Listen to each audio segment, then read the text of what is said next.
It's week 8 of Laundry Basket Quilt's Summer Mystery Quilt, and I am feeling so much more confident than I felt last week. We're heading back to our roots and we're doing some strip piecing. We're going to turn some 4 patches into 9 patches. It's going to be great.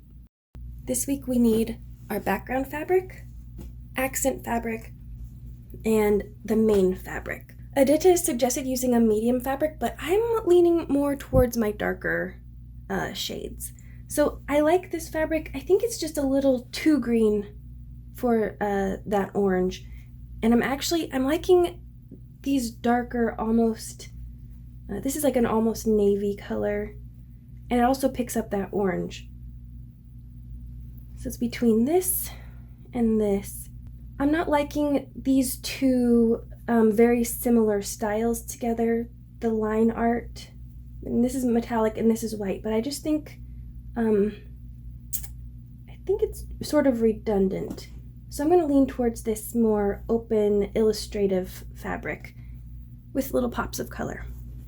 Before I get started cutting this up, I want to show you how my mom's blocks from last week turned out. I actually managed to finish all of these blocks. I was really surprised. It was touch and go there for a while, but I brought in some outside help to do all the cutting for me, so I didn't have to stress my wrist. My wrist is feeling much better too. I'd say it's about 90 to 95% better. It's doing great. I'm ready to do some cutting today. If you look at the mock-up, I think that this blue is working. I think it has a nice pop, but I do wish that I had done something bolder. I can't really put my finger on it. I just feel like it needs something a little extra. I am actually excited to cut today because I got this little guy. It's an ergonomic rotary cutter, and I think it's really going to take some pressure off of my wrist. This is how I hold this regular rotary cutter, like this. And with this one, I'm going to hold it like this. So hopefully that'll be a more natural motion and it will prevent me from injuring my wrist again. I'm so excited to take it for a spin. Let's get started. Before I cut up my good fabric, I'm going to practice on this little scrap. So the first thing I've noticed is that the guard for the blade is sort of in a weird place. On my old one, it's very simple, just like that. This one, I have to either stretch my finger out a bunch to can you see that? I have to stretch my finger out a bunch to unshield the blade, or I have to use my opposite hand to do it. So that's a little weird. I think I'll get used to it, but I feel like that could have been designed a little better. So as per the directions on the packaging, it says to hold until comfortable, then you extend your index finger along this contour, and when you cut, you're going to be keeping your wrist straight and flat, not bent like this. It says to cut with your hand down in a horizontal position like holding a computer mouse. So that is what I'm going to do. Ooh, like butter. I'm barely putting any pressure at all. Wow, okay, that's really nice. I wasn't expecting such a dramatic difference. Here, let me try it with a ruler. Ooh, I never thought I'd be so excited about a rotary cutter. Yeah, okay, this was a good purchase, I can tell.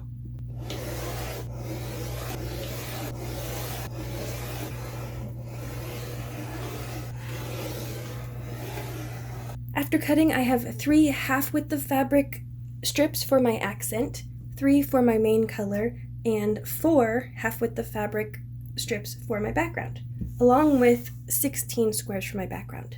There are 3 different combinations that we're going to do for our strip sets. We're going to make 2 sets that are the main color and the background, 1 set that's the main color and the accent color, and 2 sets that are the accent color and the background. So we're going to have a total of 5 strip sets. I'm pressing all of my seams towards the darkest color in each strip set. I only need 8 of this color combination, so I actually have quite a little bit left from that strip set. For these two, I'm going to have to cut 16. So I'm going to use up all of one strip and just a little bit of the other. After cutting all of these little pieces, I made another discovery about this rotary cutter. Usually when I cut with this rotary cutter, I'll cut and put down, cut and put down. But with this rotary cutter, I'll make the cut and move everything, but keep holding the rotary cutter. I don't have to put it down each time I make a cut.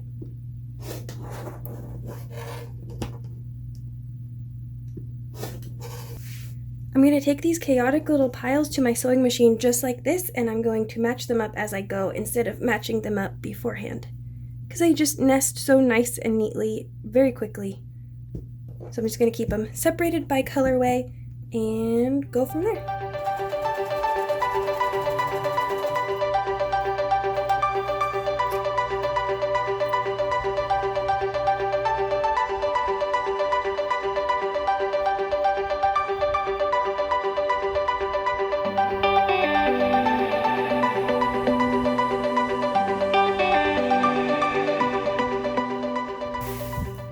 I'm going to turn these 4 patches into 9 patches.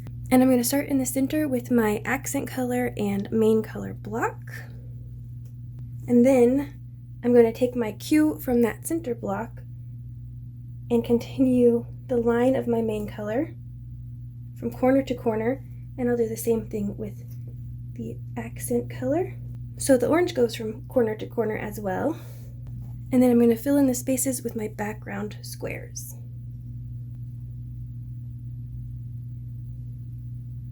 From here, I'm going to assemble it like a classic 9 patch.